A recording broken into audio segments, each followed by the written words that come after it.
Nii tervist, ma Illar Kohvinaatega, täna ma olen siin Moostes, ma olen Tiit Seiki Ainsalul ja tema perel külas. Ja kuna eile oli 21. detsember, oli meil talve jõulusimman Zodiaagis Tartus, et siis ma tahaks nüüd Eiki käest küsida, et millised on siis ka muljed, et kuidas siis peoga rahule jäid? No töö on tehtud, pidu on ajalugu, rahvas oli igati super, Rahvast oli palju. nendele kõigile ja fantastiline publik on nii nagu alati. Ei olnud mingit actionit, kõik olid sõbralikud ja valitses tõeline jõulurahu Zodiaagis. Ja veider oli see, et ei olnud ühtegi ajakirjandusväljaannet kohal, et tavaliselt igasugust soga, mis on, et avaldatakse, aga mida võiks avaldada, seda ei ole. Aga sellest me numbrit ei tee, sest tegelikult liigume edasi ja anname endast parima ja ei sõltu mingist ajakirjandusest, vaid ikkagi mina sõltun oma, ütleme, kuulajatest, pakun nendele alati seda, mida nad näha kuulda tahavad ja olgem ausad, siis sellepärast ma ju seda kõike teen. Et ja nüüd sul siis järgmine üritus on siis 4. jaanuaril Zodiaagis. Avalik üritus on 4. jaanuar Zodiaagis, siis on 19. jaanuar Saunapubis. Vahepeal on need väiksed eraüritused, aga no nendest me praegu ei räägi. Kui kellelgi soovi, võib ju meid kutsuda ükskõik kuhu. Aga ma ütlen jälle seda, et kui mõni ütleb, sa tahaks Eikit kutsuda, aga mis ta kontakt on? Ütle kontakt ka. No helistab telefoni 56 18 1139. Nii. Ja no see telefoninumber on netis saadaval, mul on Artist 3 lehel isegi olemas konto. Et kui toksite sisse sinna Tiit Seiki, siis te leiate ju kõik vajaliku info kätte. Ja siis muidugi ka meili teel, et eiki.ainsalu@mail.ee, et kellel on soovi meid üritustele kutsuda. Hinnad on ju nii, et võivad ka olla kokkuleppel. Kõik oleneb kohast, kõik oleneb sellest, ütleme, kuidas meil vaba aeg on. Ja muudel üritustel näeme.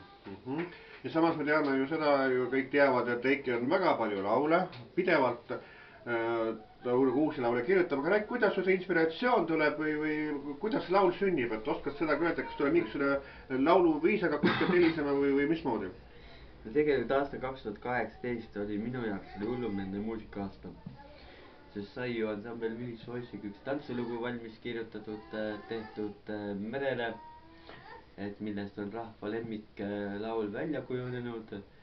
Siis enda otstarbeks sai kirjutatud ka ikka päris palju laule. Viimane laul ju Metsamaja sai alguse just Hiiumaalt, kus ma suvel käisin ja kõik muud asjad, mis räägi selle Metsamaast nagu täpsemalt, et Metsamaja, et kas sa kuidagi oled Metsamaas olnud või kuidas see idee tekkis? No see on tegelikult see, et ütleme laulja hakkab iseenesest, et ronnisin ma Metsamaja, võtsin kaasa sõbrad perest, sõitsin puhkama, aga niimoodi see oligi.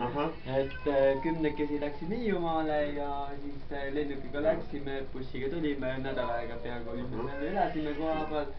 Maja, saun, kõik siukesed asjad olid koha peal ja sellest saigi kõik alguse. Asjad Kuuri on sisse pandud telesaade, Katrin Lust juhib seda. Natukene huumorit, natuke visata sinna, noh, ma olen juba sünnist saadik. Et kohvile pani suusad alla ja siis. Et natuke talveteemad siis. Et Annar Leitmaa vist ka natukene on kuidagi sõnades seal vahel laulda Õhtulehest. Jaa, et neid, ütleme, seal sõnu on muudetud nüüd seina, et ütleme see, mis MP3-s on MP3-s, aga see, mis juba lava peal on, see niimoodi nagu sätsak on hoogsam ja veel vaimukate sõnadega, et see on siukene asi, mis tegelikult rahval peale läheb. Ma praegu vaatan, et see Metsamaja laul, mis on YouTube'is üleval, seal on üle 800 vaatamise, vähemalt eilse seisuga, 21. detsembri seisuga, et kindlasti nagu rohkem neid juba.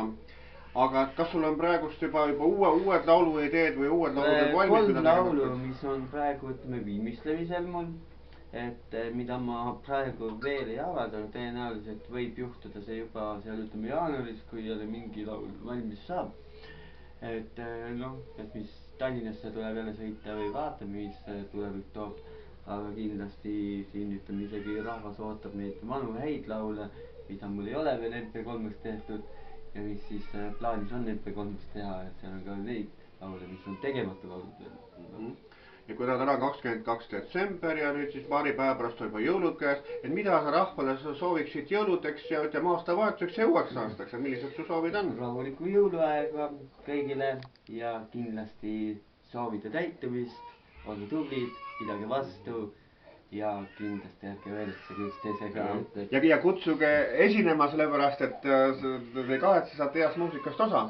Et see on hoopis teistsugune muusika kui tavaliselt, eks ole, need artistid teevad, et see on kohe, noh, mida tasuks nagu see tavalise muusikale nagu nii-öelda. See on meelelahutus, mida rahvas vajab ja ootab. Ja seda oli eilegi näha, et no tõesti rahvas ootab, sellepärast et rahvast oli ikka väga palju mõtleks niimoodi, jah. Isegi Tallinnast oli kohale tundnud, et üks härra Konstantini nimeline näiteks oli seal, ma küsin ta käest eraldi, et kus sa elad, ütles, et Tallinnas, kas sellepärast siis jaama tuli Tallinnas, sellepärast eraldi kohale. Oota kohvi, ma võtan kohvi. Et jaa, et siis nagu natukene kohvi jälle. Et niimoodi see elu läheb ja tegelikult rahvas ju tahab selliseid üritusi, et kui nüüd ütleme, siin oli siukene olukord, kui naabrinaine vaatas seda videot, mis ma näitasin talle, siis ütled, oi, et seal käivad normaalsed inimesed ka peol, umbes niimoodi. No kuule, tegelikult seal normaalsed inimesed käivadki, et vaata, seal on ju haritud kultuursed inimesed kõik, et kes siis nagu ütleme, ülikoolis õpivad või ütleme ükskõik kus, et tegelikult millegipärast neile meeldib see laval. Ja ütleme ka seda, et sa ei mitte ainult ei laula, vaid teed ka plaate, et on ka nii mitmed plaadid välja antud ja ma arvan, et kuskil kevade poole tuleb järgmine plaat välja, et kus on ka näiteks Metsamaa peal on. Järgmine suur üritus on 9. märtsil, kui ongi ansambel, rahvabändi ansambel. Ja siis vist on ka Marika Ainsalu sünnipäev, nagu ma olen aru saanud. Jaa, aga vaata seda me nüüd ei teagi, kuidas me seda teeme, sest lapsed on ikka kõige tähtsamad. Aga üritus toimub ja on meil ju ühed noored räpparid, kes tulevad Tallinnast, kes tulevad, teevad oma, kindlasti on ju tantsuansambel Kiisu-Miisu, oi, vabandust, Tarkveele ütleb kohal. Et ja muidugi üllatame inimesi ja Tiller Kohv ja siis 9. märtsil tuleb siuke vahva üritus. Et selle ürituse leiate juba Facebookis üles. Ja mine sa tea, äkki saame meelitada kohale ka Arno Toksma sealt Soome kandist. Oi jaa, see kindlasti, see jääb sinu õlgadele. No ma üritan teda natukene moosida, aga kuidas see mul õnnestub, seda ma ei tea. Jaa, tegelikult tuleb vahva üritus. Soovime kõigile rahvale. Ilusat aastavahetust ja sõnaga, olge tublid ja terved. Illar Kohv Moostest, Eki Ainsalu minu kõrval, nii et tšau.